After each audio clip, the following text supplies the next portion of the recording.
Hello दोस्तों, स्वागत है आपका फिर से एक नई क्लास में। इस क्लास में बात करने वाले हैं उपसर्ग जो यौगिक होते हैं उनका आईयूपीएसी नामकरण। दोस्तों, यहाँ पर कुछ एग्जाम्पल लिखे हुए हैं और इसमें अलग अलग सूत्र भी लिखे हुए हैं। अगर मैं चाहता हूँ तो इसको डायरेक्ट भी आईयूपीएसी नामकरण आपको सिखा सकता हूँ, बट हम चैप्टर पढ़ रहे हैं इसलिए आपको रूल्स पता होना चाहिए। मैं आपको पहले रूल्स पढ़ाऊंगा, उसके बाद में आपको आईयूपीएसी नामकरण पढ़ाऊंगा। ठीक है, जो एग्जाम्पल होते हैं उनका आईयूपीएसी नामकरण सॉल्व करना सिखाऊंगा। तो देखिए ध्यान से, रूल्स कौन कौन से होते हैं। दोस्तों, अगर हम रूल्स की बात करेंगे तो यहाँ पर बहुत सारे रूल्स होते हैं और इसमें जो लिगेंड होते हैं उनके नाम भी आपको याद रखने पड़ेंगे, तब जाके आईयूपीएसी नामकरण कर सकते हो। तो हम बात कर लेते हैं उपसर्ग यौगिक होते हैं उनके नामकरण, जिसमें से नियम है। इसमें पहला नियम ये कहता है कि सामान्य लवणों की भांति संकुल लवणों का नाम भी दो शब्दों में लिखा जाता है, जिसमें पहले धनायन और बाद में ऋणायन का नाम लिखते हैं। दोस्तों, ये बात ध्यान रखिए, पहले धनायन का नाम लिखेंगे और उसके बाद में ऋणायन का नाम लिखेंगे। इन दोनों के मध्य थोड़ा रिक्त स्थान छोड़ दिया जाता है। उन दोनों के मध्य थोड़ा सा रिक्त स्थान को छोड़ दिया जाता है। नेक्स्ट देखिए, सेकंड रूल्स, संकुल यौगिक जिसमें धनायनिक भी हो सकता है, ऋणायनिक भी हो सकता है या उदासीन, इनका नाम लिखते समय पहले लिगेंड का नाम लिखते हैं। ये बात हमेशा दोनों के लिए याद रखिए, पहले लिगेंड का नाम लिखा जाता है, ठीक है, इसके बाद में केंद्रीय धातु का नाम लिखा जाता है। तो केंद्रीय धातु का नाम होगा बाद में लिखा जाएगा, पहले लिगेंड का नाम लिखा जाएगा। तीसरा रूल्स, यदि संकुल ऋणायन हो तो केंद्रीय धातु के नाम के अंत में एट से नामकरण किया जाता है। दोस्तों, यहाँ पर ये वर्ड होता है, ध्यान रखिए, इस वर्ड को आपको भी बहुत काम आएगा। यदि संकुल कैसा हो, ऋणायन हो, यहाँ पर बात बोलेगी संकुल ऋणायन हो जिसके ऊपर ऋणावेश है, उसमें जो केंद्रीय धातु होता है, जब इनका नाम लिखेंगे तो उसके अंत में एट का उच्चारण होगा। ठीक है, एट शब्द उसका लगाएंगे, उसका नामकरण करेंगे। इस अवस्था में लैटिन भाषा में नामों को अधिक उचित माना जाता है। मतलब जो केंद्रीय धातु होगा, इस केंद्रीय धातु को जब नाम लिखेंगे तो एक तो एट का तो पीछे लगाना है, एट तो आपको पीछे लगाना ही है, साथ में आपको लैटिन भाषा में लिखना होगा। जैसे गोल्ड होता है, इसको हम बोलते हैं गोल्ड, एयू होता है ना, इसको क्या बोलते हैं, गोल्ड बोलते हैं। गोल्ड मतलब सोना। बट अगर लैटिन भाषा की बात करेंगे तो इसका नाम हो जाता है ओरम। ठीक है, इसको ओरम बोला जाता है लैटिन भाषा में। तो इसमें क्या हो जाएगा, अगर एट लगा देंगे तो ओरेट हो जाएगा, यहाँ पर ओरेट ऐसे। अब इसके आप एग्जाम्पल भी नीचे देख सकते हैं, ध्यान से देखिए। दोस्तों, आप अगर स्क्रीनशॉट लेना चाहते हैं तो आराम से ले सकते हो यहाँ तक। इसके बाद हम नीचे देखते हैं, देखिए इसके बहुत सारे एग्जाम्पल दे रखे हैं, जैसे कि कोबाल्ट, इसको कोबाल्ट बोलते हैं हम सामान्य रूप से, बट अगर ऋणायन संकुल है तब वहां पर एट का प्रयोग करेंगे तो ये बन जाएगा कोबाल्टेट। एट पीछे उच्चारण आ रहा है, cobaltate ate. Nickelate ate, chromate, CR को क्रोमेट, फिर क्यूफ्रेट, ओरेट, ओरेट, इसका नाम देता है प्लकबेट, प्लकबेट, मर्क्यूरेट, एजी के लिए अर्जेंटेट, स्टेनेट और फेरेट। तो आयरन के लिए हम क्या लिखते हैं, फेरेट। ये सारे लैटिन भाषा के नाम हैं और पीछे एट शब्द आ रहा है। ठीक है, ये केंद्रीय धातु है सारे के सारे, ये ध्यान रखना भी।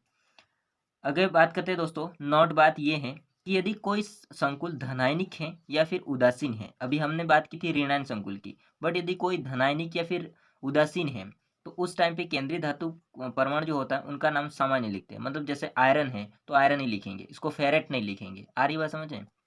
नेक्स्ट रूल हो जाएगा दोस्तों, लिगेंडों का नाम। लिगेंडों के नाम में भी तीन लिगेंड होंगे। पहला लिगेंड हो जाएगा ऋणायन लिगेंड। ऋणायन लिगेंड आप नाम लिखोगे ऋणायन लिगेंड का, तब आपको क्या करना होगा समझना, इसके नाम के अंत में ओ लगाते हैं। ये बात ध्यान रखना, जो मैं बोल रहा हूँ वो बात ध्यान रखना, अभी काम आएगा बहुत। पहले तो आपको एट वाला ध्यान रखना है और किसका, लैटिन भाषा का प्रयोग करना है ऋणायन संकुल के लिए, केंद्रीय धातु के लिए। बट यदि लिगैंड कैसा हो, ऋणायन हो, तो पीछे ओ का उच्चारण आना चाहिए, ओ। देखते हैं इसको। देखिए दोस्तों, इसके बहुत सारे एग्जांपल हैं, आप देख सकते हैं आराम से। जैसे ये बहुत सारे लिगेंड हैं, कौन से लिगेंड है, ऋणायन लिगेंड। जैसे कि SO4 2- इसको बोलते हैं सल्फेटो, ओ पीछे ओ आ रहा है ना, सल्फेटो ओ। इसको SO3 2- सल्फाइटो, सल्फाइटो ओ आ रहा है ना पीछे। C2O4 2- ऑक्सेलेटो। फिर आ जाएगा NO3, सॉरी ये 3 लिखा है, NO3- नाइट्रेटो, ओ आ रहा है ना। फिर हो जाएगा एमिडो, नाइट्रिडो, हो जाएगा हाइड्रिडो, ओ आ रहा है ना पीछे। सब में आप देख सकते हैं आराम से। कार्बोनेटो, एजिडो, नाइट्रेटो, एसिटेटो, इमिडो, सल्फिडो, या इसको बोलते हैं थायो, थायोसल्फेटो, साइनेटो, फोस्फिडो, थायोसाइनेटो, CN साइनो, ये ज़्यादा काम में आएगा, अभी आगे ध्यान रखना। OH minus hydroxo, O2 minus oxo, और ये काम में आएगा हेलोजन। हेलोजन में सारे आते हैं FCl Br आई आता है, इनके लिए अलग अलग हेलो प्रयोग करेंगे। अगर फ्लोरीन के लिए लिखेंगे तो फ्लोरो, क्लोरीन के लिए लिखेंगे तो क्लोरो, Br के लिए लिखेंगे, ब्रोमीन के लिए लिखेंगे ब्रोमो, और आयोडीन के लिए लिखेंगे तो आयोडो। और O2 2 माइनस, इसको बोलते हैं परोक्सो, ये परोक्सो लिखा हुआ, ध्यान रखना दोस्तों। अगर आप चाहते तो इसका स्क्रीनशॉट ले सकते हो। इसका दूसरा हो जाएगा दोस्तों धनायन लिगेंड। अगर धनायन लिगेंड आता है तो फिर इसका नाम का अंत कैसा होगा, देखिए इसके नाम के अंत में हम लोग ईएम वर्ड का प्रयोग करेंगे। ठीक है, किसका प्रयोग करेंगे, ईएम का। जैसे कि यहाँ पर NO+ धनायन लिगेंड है, तो इसको लिखेंगे या तो नाइट्रोसोनियम या फिर नाइट्रोसिलियम, जिसमें ईएम आ रहा है पीछे, क्या आ रहा है, ईएम। NH2NH3+, इसको बोलते हैं हाइड्रोजीनियम, ईएम आ रहा है पीछे। Cl+, इसको बोलते हैं क्लोरोनियम, ईएम आ रहा है। ठीक है, तो ये हो जाएंगे धनायन लिगेंड। अब बात कर लेते हैं नेक्स्ट उदासीन लिगेंड की। आप स्क्रीनशॉट ले लेते रहिए या फिर वीडियो पॉज करके लिखते रहिए। ठीक है, उदासीन लिगेंड की मैं बात करूंगा तो इनके नाम सामान्य ही लिखे जाते हैं, मतलब एज इट इज जैसे हैं वैसे लिखे जाते हैं। H2O उदासीन लिगेंड है, इसको एक्वा बोलते हैं तो एक्वा ही बोलेंगे। CO कार्बोनिल, CS थायोकार्बोनिल, NH3 ये ज़्यादा काम में आता है, देखिए ध्यान से, NH3 amine, NO nitrosyl, O2 dioxygen, इसका नाम C5H5N पीरिडिन, PY शॉर्ट नाम इसका, P C6H5 होल्ट्राइज, इसको बोलते हैं हाई फेनिल फोस्फीन। ठीक है, NH2 CH2 NH2, इसको बोलते हैं एथिलीन डाई एमीन, ये भी काम में आएगा। जो मैं राइट कर रहा हूँ वो काम में आएंगे अभी। ठीक है, ये भी काम में आएगा, कार्बोनिल। तो दोस्तों ये सारे हो जाएंगे उदासीन लिगेंड, जो कि एज इट इज काम में लिए जाते हैं, उसमें कोई उच्चारण नहीं, पीछे मतलब नहीं लगाते, प्रत्यय नहीं लगाते, हम प्रत्यय बोल सकते हैं इसको। अब इसके बाद पांचवा रूल्स हो जाएगा दोस्तों, एक से अधिक प्रकार के लिगेंड उपस्थित हो तो उन्हें अंग्रेजी वर्णमाला, यहाँ पर ध्यान रखिए, जब एक से ज्यादा प्रकार के लिगेंड उपस्थित हो तो अंग्रेजी वर्णमाला मतलब ABCD के हिसाब से लिखे जाएंगे। जैसे कि आपका नाम अनिल है तो अनिल ए आता है ना, उसको पहले लिखेंगे। उसके बाद अगर आपका नाम है मान लीजिए शुभम, तो शुभम में एस आता है तो एस वाला पीछे आएगा, तो ऐसे यहाँ पर लिगेंडों का भी अगर ज़्यादा आ जाते तो ऐसे करेंगे, अल्फ़ाबेट के हिसाब से लिखेंगे क्रम में, बिना किसी रिक्त स्थान, मतलब इसको सटाए हुए लिखेंगे, रिक्त स्थान नहीं छोड़ना इसमें। ठीक है, बिना किसी रिक्त स्थान या हाइफेन में लिखा जाता है। नेक्स्ट हो जाएगा रूल्स, जब कोई लिगेंड संकुल यौगिक में एक से अधिक बार आता है। अब यहाँ से समझिए ध्यान से, कोई भी लिगेंड है वो संकुल यौगिक में एक से अधिक बार आता है तो उसकी पुनरावृत्ति को उपसर्ग डाई, ट्राई या टेट्रा आदि से दर्शाते हैं। मतलब कि अगर Cl है वो 2 बार आ गया है तो हम इसको लिखेंगे डाई, क्या लिखेंगे इसको, डाई। अगर 3 बार आया ट्राई लिखेंगे, 4 बार आया टेट्रा लिखेंगे, 5 बार आया पेंटा लिखेंगे, 6 बार आया हेक्सा लिखेंगे, 7 बार आया हेप्टा लिखेंगे। ठीक है, तो इस प्रकार से होता रहेगा। इसके बाद दोस्तों आगे देखिए, परंतु यदि लिगेंड में इस प्रकार के नाम हो, मतलब पहले से उपस्थित है डाई, ट्राई, टेट्रा, पहले से उपस्थित है, इसका कहने का मतलब यदि लिगेंड में इस प्रकार के नाम उपस्थित हो, ठीक है, जैसे एथिलीन डाई एमीन, डाई पहले से है, ठीक है, एमीन डाई पेरीडाइल, अब इसमें डाई पहले से उपस्थित है। अब डाई डाई पहले से उपस्थित है तो डाई की जगह पर हम क्या लिखेंगे, अगर ट्राई है तो उसकी जगह पर क्या लिखेंगे वो समझिए ध्यान से। आदि हो तो डाई टेट्रा के स्थान पर हम 20 ट्रिस और टेट्राकिस, हालांकि यहाँ पर मैंने ट्राई नहीं लिखा है तो ट्राई के लिए हो जाएगा ट्रिस, और 4 के लिए हो जाएगा टेट्राकिस, और 2 के लिए हो जाएगा 20 का प्रयोग हम आगे करेंगे, ध्यान रखना। लास्ट एंड फाइनल रूल्स हो जाएगा दोस्तों, उभय दंतुक लिगेंड के प्रकरण में संयोजन का बिंदु या तो लिगेंड के लिए विभिन्न नामों के प्रयोग द्वारा या दाता परमाणु के संकेत को रखकर प्रदर्शित करते हैं।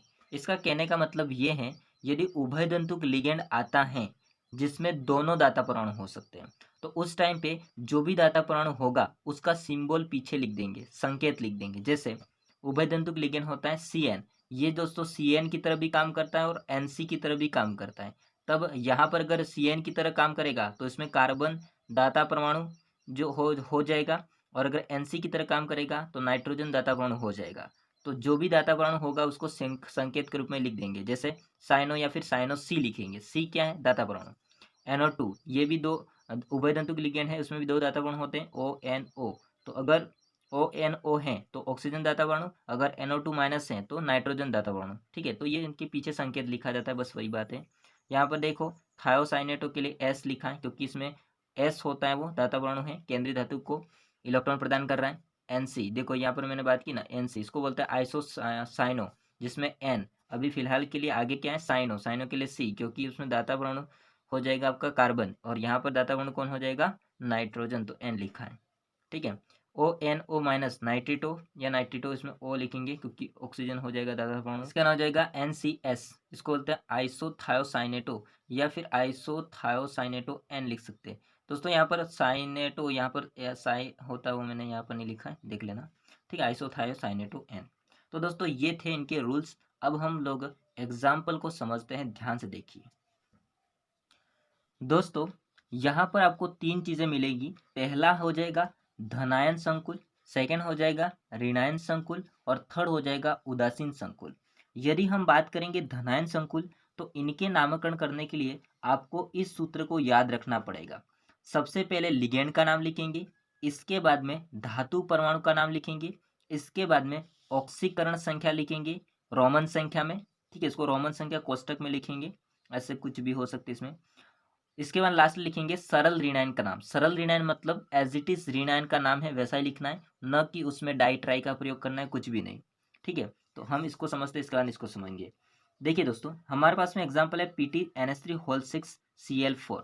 अब इसमें धनायन संकुल क्यों बोला गया, और इसमें इसको ऋणायन संकुल क्यों बोला गया, और इसको उदासीन संकुल क्यों बोला गया, समझिए बात को ध्यान से। यदि आपको पहचान करना है तो दोस्तों, जो स्क्वायर ब्रैकेट होता है या जो आपका गुरु कोष्टक होता है, उसके बाद में कोई आता है जिसमें ऋणायन हो सकता है। जैसे कि अगर हम इसको तोड़ेंगे तो तोड़ने से ये आपका प्लस हो जाएगा और Cl होता है आपका माइनस हो जाएगा। अरे ये बात समझे। बट यहाँ पर आप तोड़ के देखो तो यहाँ पर तोड़ेंगे तो K होगा वो प्लस में होगा और ये माइनस में आ जाएगा। अरे ये बात समझे, यहाँ पर आगे पीछे कोई नहीं है, मतलब ये हो जाएगा उदासीन, जिसमें आगे भी नहीं है कुछ भी नहीं है। ठीक है, अपने आप में एक संकुल है। बट यहाँ पर देखो आगे है, तो अगर तोड़ेंगे इनको तो ये के होता है वो पॉजिटिव हो जाएगा। सब में आप देख सकते हैं कि आगे अगर कोई लिखा होगा जिसमें जिसको हम बोल सकते हैं आयनिक मंडल में कोई भी अगर उपस्थित होगा आयन, तो तब जाके आप देखोगे तो जो पीछे वाला ऋणात्मक में आएगा और आगे वाला धनात्मक में, अगर इसको ब्रेक करेंगे तो यहाँ पर अगर पीछे लिखा होगा तो आगे वाला पॉजिटिव होगा और पीछे वाला जो आयन होगा जो आयनिक मंडल में है वो ऋणात्मक होगा। तो संकुल के ऊपर, संकुल किसको कहते हैं, तो जो आपका गुरु कोष्टक होता है उसके ऊपर जो आवेश आएगा उसको संकुल बोलेंगे। तो इसके ऊपर प्लस आता है तो धनात्मक संकुल, और अगर उसके ऊपर ऋणात्मक आता है तो ऋणात्मक संकुल। ठीक है, कुछ नहीं आता है तो उदासीन संकुल। तो देखिए अब तो आपको पता चल गया होगा। सबसे पहले किसका नाम लिखना है, लिगेंड का नाम। लिगेंड कौन है आपका NH3 होल 6। NH3 होता है दोस्तों, इसका क्या नाम होता है, तो अभी मैंने आपको पढ़ाया है, क्या नाम होता है एमीन। क्या नाम होता है एमीन। संख्या में कितने 6, मतलब 6 हैं, तो 6 के लिए हम क्या लिखते हैं हेक्सा। 6 के लिए हम क्या लिखते हैं हेक्सा।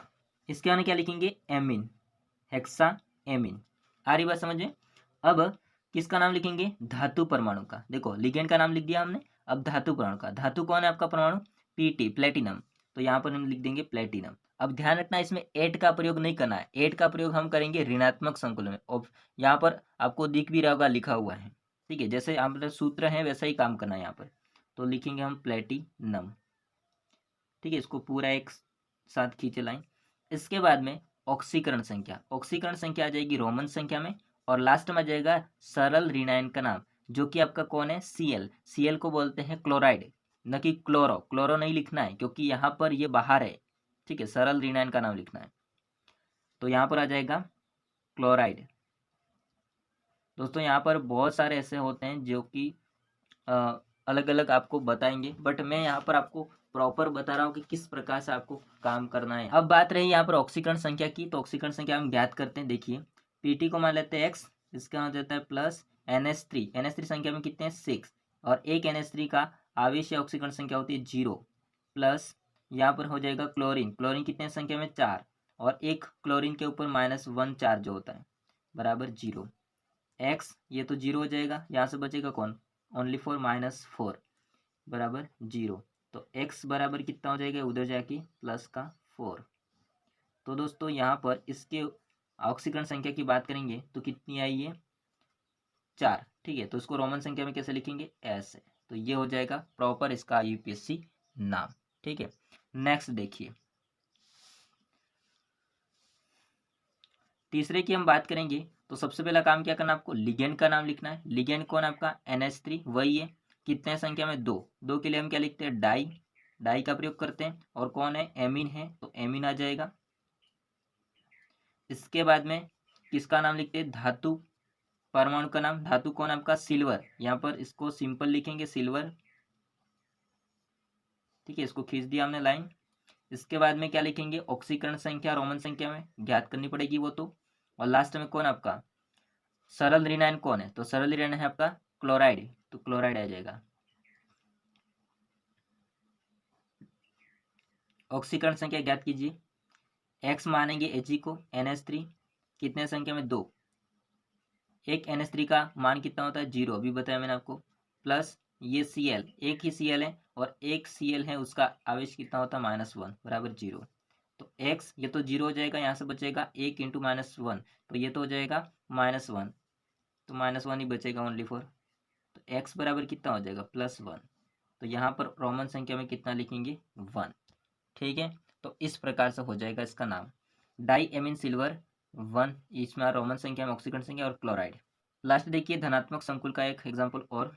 इसमें देखना, सबसे पहले हम क्या करेंगे, सबसे पहले हमको पता है लिगेंड का नाम लिखना है। लिगेंड कौन आपका, EN। दोस्तों EN होता है, इसका फुल फॉर्म होती है एथिलीन डाई एमीन। और एथिलीन डाई एमीन में पहले से ही डाई आ रहा है, तो हम डाई की जगह पर क्या लिखेंगे, 20 लिखेंगे। क्या लिखेंगे, 20। मैंने आपको बताया था, मैंने आपको बताया था कि किस प्रकार से इसका प्रयोग करना है, तो 20 लिख देंगे। फिर इसका पूरा नाम लिखेंगे, तो इसका पूरा नाम होता है एथिलीन डाई एमीन, कोष्टक में लिखना है ये थोड़ा अलग बात है, समझना इसको, एथिलीन डाई एमीन। इसके बाद हम किसका लिखना है, लिगेंड का नाम तो लिख दिया हमने। अब धातु परमाणु का नाम लिखना है, कौन है आपका, कॉपर, तो सिंपल लिख देंगे कॉपर। आ रही बात समझे। और इसके बाद में ऑक्सीकरण संख्या, इसके बाद सरल ऋणायन, तो ऑक्सीकरण संख्या तो ज्ञात करनी पड़ेगी। सरल ऋणायन कौन है, सल्फेट, तो सल्फेट का नाम लिखेंगे सिंपल। ठीक है, इसमें कुछ नहीं प्रयोग करना है, जैसे कि यहाँ पर था ना 4, तो हमने टेट्रा का प्रयोग नहीं किया क्योंकि सरल ही लिखना है। इसका निकालते हैं हम ऑक्सीकरण संख्या, Cu को x मान लेते हैं, प्लस ये 2 हैं तो 2 लिखेंगे। और एक En का मान कितना होता है, 0, प्लस SO4 का एक SO4 हमारे पास में, और एक SO4 का मान होता है -2, यानी कि ऑक्सीकरण संख्या इनकी मान होता है, आवेश होता है -2 होता है, क्योंकि SO4 -2 ही होता है ना ऐसे। इसको आगे पुटअप करो, x ये तो 0 हो जाएगा, यहाँ से -2 ही बचेगा बराबर 0। तो x बराबर कितना हो जाएगा, +2। तो यहाँ पर रोमन संख्या में आ जाएगा +2। ठीक है, तो दोस्तों अब आपको समझ में आ रहा होगा धीरे धीरे। देखिए अब ऋणायन संकुल का नाम कैसे लिखेंगे। दोस्तों ऋणायन संकुल में आप ध्यान रखिए सूत्र को, सरल धनायन का नाम पहले लिखेंगे, फिर लिगेंड का नाम लिखेंगे, फिर धातु का नाम लिखेंगे लैटिन में। जो धातु परमाणु, केंद्रीय धातु परमाणु होता है उसका नाम लिखेंगे लैटिन भाषा में, और इसके साथ में एट का प्रयोग करेंगे। और लास्ट में लिखेंगे ऑक्सीकरण संख्या। जैसे यहाँ पर देखिए, सबसे पहले हम बात करेंगे सरल धनायन का नाम। सरल धनायन कौन आपका, पोटेशियम। अब सरल लिखना है, इसमें टेट्रा डाई ट्राई का प्रयोग नहीं करना है, जो आगे लिखा होगा ब्रैकेट के आगे वो। तो यहाँ पर हो जाएगा सिंपल पोटेशियम। क्या हो जाएगा, पोटेशियम। इसके बाद हो जाएगा लिगेंड का नाम। लिगेंड में कौन है आपका, Cn। और Cn का क्या नाम होता है, साइनो, क्योंकि वो ऋणात्मक लिगेंड है, और ऋणात्मक लिगेंड के पीछे ओ वर्ड आना चाहिए, आपको पता है। ठीक है, साइनो। तो कितने साइनो, 6 हैं। 6 के लिए हम क्या लिखते हैं, हेक्सा, हेक्सा साइनो। फिर ये आपका आयरन, बट यहाँ पर धातु का नाम कैसे लिखना है, लैटिन में, और लैटिन में साथ में एट लगाना है, तो हो जाएगा फेरेट। ठीक है, फेरस होता है तो क्या हो जाएगा, फेरेट, एट आना चाहिए ना पीछे, हाँ, तो फेरेट। और इसके बाद में लास्ट आ जाएगा ऑक्सीकरण संख्या, रोमन संख्या में। तो ऑक्सीकरण संख्या ज्ञात करनी पड़ेगी। देखिए आपके पोटेशियम कितने संख्या में, 4। एक पोटेशियम का होता है +1, प्लस एक्स, प्लस Cn कितने, 6, और एक Cn का होता है -1 बराबर 0। ये हो जाएगा 4 प्लस एक्स और माइनस के 6 बराबर 0। 4 प्लस के और 6 माइनस के कट जाएंगे, तो -2 बचेंगे बराबर 0, और x बराबर वो उधर चला जाएगा तो +2। तो यहाँ पर आ जाएगा 2। ठीक है, नेक्स्ट देखिए, इसमें बात करेंगे दोस्तों, तो इसको तोड़ेंगे तो ये आगे वाला प्लस और ये पीछे वाला माइनस, मतलब ये ऋणात्मक संकुल है, पहचान करनी है। तो क्या करेंगे, सबसे पहले सरल धनानी का नाम कौन है, पोटेशियम, सिंपल है, अब तो पोटेशियम लिख देंगे हम लोग। फिर इसके बाद लिगेंड का नाम, लिगेंड कौन है आपका, CN, इसको क्या बोलते हैं, साइनो, और कितने हैं 6, अभी लिखा है आप इसका नाम हेक्सासाइनो। और ये आपका आयरन, बट इसमें लैटिन भाषा में लिखना है तो फेरस होता है, और इसमें एट का प्रयोग करना है तो क्या हो जाएगा, फेरेट, फेरेट। ठीक है, ये फेरेट लिखा हुआ है, थोड़ा सा गलत हो गया। एंड इसके बाद लास्ट क्या लिखेंगे हम लोग, कोष्टक में रोमन संख्या में ऑक्सीकरण संख्या कितनी आएगी, देखो इसमें हम क्या करेंगे, ऑक्सीकरण संख्या ज्ञात करेंगे। तो पोटेशियम कितना है, 3, संख्या में 3 है, बट एक पोटेशियम का होता है +1 एंड एक्स Fe का, एंड इसको पान करेंगे तो 6 × -1 बराबर 0, 3 + x - 6 बराबर 0। तो यहाँ पर कट जाएंगे, प्लस के 3 हैं और माइनस के 6 हैं, तो x माइनस के 3 बचेंगे बराबर 0। तो x बराबर कितना हो जाएगा, प्लस का 3, तो यहाँ पर हो जाएगा रोमन संख्या में 3। ठीक है, नेक्स्ट देखिए K2HgI4। अब इसमें सबसे पहले सरल धनान का नाम, लिगेंड का नाम, इसके बाद धातु लैटिन भाषा में, इसके बाद एट का प्रयोग करेंगे और ऑक्सीकरण संख्या। देखिए सबसे पहले पोटेशियम का नाम सिंपल आ जाएगा, पोटेशियम। इसके बाद में लिगेंड का नाम कौन है, आयोडीन, कितने 4, 4 के लिए हम क्या लिखते हैं, टेट्रा। और कौन है, आयोडीन, तो रिनाइन लिगेंड है तो आयोडो हो जाएगा, क्योंकि मैंने आपको हेलो में बताया था, हेलो में सभी, ठीक है, आयोडो, आयोडो, आयोडो, ठीक है, ओ आना चाहिए। और इसका नाम हो जाएगा Hg, Hg हो जाएगा, इसका नाम हो जाएगा मरकरी, है ना, लैटिन भाषा में। तो यहाँ पर एट का प्रयोग करेंगे तो मर्क्यूरेट हो जाएगा, मर्क्यूरेट, एट आना चाहिए पीछे, लैटिन भाषा में मर्क्यूरेट। अब ऑक्सीकरण संख्या लिखनी है तो ऑक्सीकरण संख्या लिखने के लिए ज्ञात करेंगे 2, एक पोटेशियम का +1, Hg का x प्लस आयोडीन है 4 संख्या में और -1 एक होता है, एक के लिए बराबर 0, 2 + x - 4 बराबर 0, x - 2 बराबर 0, x बराबर प्लस के 2। ठीक है, ये कट जाएगा तो यहाँ पर आ जाएगा रोमन संख्या में 2। तो ये दोस्तों सारे हो जाएंगे ऋणायन जो आपके संकुल होता है उनके IUPAC नामकरण। आ रही बात समझे, आप आराम से इसका अगर चाहते हैं तो स्क्रीनशॉट ले सकते हो दोनों का, ठीक है, इन दोनों का, या मेरे साथ साथ लिख लेते हो तो अच्छी बात है। अब लास्ट हम देख लेते हैं उदासीन संकुल का नाम। दोस्तों उदासीन संकुल में आगे पीछे कोई नहीं है, मतलब जो स्क्वायर ब्रैकेट होता है उसके आगे पीछे कोई नहीं है, टेंशन नहीं लेने की है, उदासीन लिगेंड है। इसमें सिंपल है, लिगेंड का नाम पहले लिखना है, फिर धातु का नाम लिखना है, फिर ऑक्सीकरण संख्या लिखनी है। तो लिगेंड कौन है यहाँ पर, CO, इसको बोलते हैं कार्बोनिल, और संख्या में कितने 5, इसको बोलेंगे पेंटा, 5 के लिए पेंटा, कौन है कार्बोनिल, तो कार्बोनिल आ जाएगा।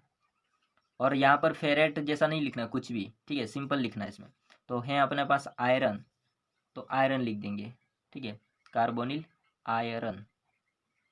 और लास्ट में हमको क्या लिखना है, रोमन संख्या में ऑक्सीकरण संख्या ज्ञात करेंगे। इसको x मान लेते हैं +5, और x आपका CO होता है कार्बोनिल, इसका होगा आवेश 0 बराबर 0, तो पिछली बात है यहाँ से 0 आ जाएगा, तो इसमें आ जाएगा 0। ठीक है, देखिए सेकेंड CuGly होल ट्वाइस, इसको बोलते हैं दोस्तों ग्लाइसिनेटो, इसको बोलते हैं ग्लाइसिनेटो। तो सबसे पहले हम क्या करेंगे, लिगेंड का नाम कौन है, ग्लाइसिनेटो, संख्या में कितने 2, 2 के लिए हम लिखेंगे डाई, कौन है ग्लाइसिनेटो, तो ग्लाइसिनेटो, ग्लाइसिनेटो, ये रिनाइन लिगेंड है इसलिए O आ रहा है पीछे, ठीक है, ग्लाइसिनेटो, ग्लाइसिनेटो, ठीक है, ये नेटो लिखा है। एंड कॉपर होगा, इसको हम कॉपर ही लिखेंगे, सिंपल। अब दोस्तों ऑक्सीकरण संख्या ज्ञात करेंगे रोमन संख्या में, तो यहाँ पर हो जाएगा कॉपर के लिए x प्लस संख्या में 2 है, और एक ग्लाइसिनेटो का आवेश होता है -1 बराबर 0, तो यहाँ पर हो जाएगा x - 2 बराबर 0, तो x बराबर प्लस के 2 उधर जाएगी, ये 2 लिखा है, रोमन संख्या में 2 हो जाएगा। ठीक है, लास्ट एक देखिए, यहाँ पर थोड़ा दिक्कत है क्योंकि यहाँ पर 2 लिगेंड हैं, एक तो NO2 है और एक NH3 है। अब NO2 को बोलते हैं नाइट्राइटो, नाइट्राइटो में N वर्ड आ रहा है, और एमीन, एमीन में A आ रहा है, तो अल्फ़ाबेट के हिसाब से कौन पहले लिखा जाएगा, A वाला, क्योंकि A होगा वो पहले आता है। मैंने आपको बताया था अगर 2 आ जाते हैं अलग अलग भिन्न भिन्न तो आप क्या करेंगे, अल्फ़ाबेट के हिसाब से लिखेंगे। ठीक है, अब देखिए इसमें कौन पहले लिखा जाएगा, एमीन, तो एमीन कितने हैं 3, 3 के लिए हम क्या लिखते हैं ट्राई, तो ट्राई एमीन, इसके बाद ट्राई नाइट्रिटो, ट्राई नाइट्राइटो, ठीक है, ट्राई नाइट्राइटो ऐसे लिखा जाएगा। इसमें दाता परमाणु आपका हो जाएगा नाइट्रोजन, तो पीछे हम लिख देंगे N, क्योंकि ये उभय धातु के इस कारण से, ठीक है। और लास्ट में हो जाएगा कॉपर, और पीछे रोमन संख्या में ऑक्सीकरण संख्या ज्ञात करनी पड़ेगी। X CO का NO2 3, ये देखो इसमें आप देखोगे तो हो जाएगा 3 संख्या में, और एक NO2 का होता है -1 प्लस NH3 3, और एक NH3 का होता है 0 बराबर 0, ये तो 0 हो जाएगा। यहाँ से केवल -3 बचेगा बराबर 0, तो x बराबर +3, तो यहाँ पर हो जाएगा 3। ठीक बात है। तो दोस्तों इस प्रकार से हम लोग IUPAC नामकरण करते हैं। आप चाहते हैं तो उसका स्क्रीनशॉट ले ले अच्छे से, ठीक है, इधर तक। तो दोस्तों अगर आपको पहचान करनी है तो पहचान करने के लिए आपको सिंपल सी बात ध्यान रखनी है, यदि आपके जो स्क्वायर ब्रैकेट होता है उसके पीछे कोई बंदा लिखा होगा, जब इसको तोड़ेंगे आप लोग तो संकुल धनायन आएगा, और जो पीछे वाला बंदा होगा जो कि ऋणायन ही होता है, हमेशा ऋणायन होता है पीछे वाला बंदा, जैसे कि यहाँ पर आप SO4 देखो कोई भी। बट अगर आप आगे कोई लिखा होगा तो आगे वाला होगा वो धनायन होगा, जैसे कि एक ब्रैकेट के बाहर लिखा हो धनायन होगा, तो उस टाइम पे जो संकुल आएगा वो ऋणायन आएगा। तो यहाँ पर ऋणायन संकुल के लिए आपको इस फॉर्मूले का प्रयोग करना है, और धनायन संकुल के लिए आपको इस फॉर्मूले का प्रयोग करना है। उदासीन संकुल होता है, उसके लिए आपको कुछ नहीं करना है, सिंपल लिखना है लिगेंड का नाम पहले, फिर धातु परमाणु का नाम लिखना है, फिर ऑक्सीकरण संख्या, और इसमें पीछे आगे पीछे कोई नहीं होता है, सिंपल सी बात होती है। ओके, तो दोस्तों लास्ट आपको मैं होमवर्क दे रहा हूँ। देखिए होमवर्क में 4 एग्जाम्पल है, ये तो मैंने आप लोगों को बताया है, ये 2 एग्जाम्पल आपको मैंने बताया है, लेकिन यहाँ पर 2 एग्जाम्पल भी वैसा ही है। देखिए इसके ऊपर पहले से उपस्थित है आवेश, और इसके ऊपर भी पहले से उपस्थित है आवेश, ये आपका धनात्मक संकुल हो जाएगा, और ये आपका ऋणात्मक संकुल हो जाएगा। जब आप ऑक्सीकरण संख्या लिखोगे तो पहले से उपस्थित आवेश है, इस कारण से आपको पीछे लिखना पड़ेगा आयन, मतलब जो रोमन संख्या आप लिखोगे ना ऑक्सीकरण संख्या, जैसे 2 है 2 लिखेंगे, और इसके पीछे आपको लिखना पड़ेगा आयन। तो ये आपके 4 एग्जाम्पल हैं जो कि आप होमवर्क है, कर लेना इसको।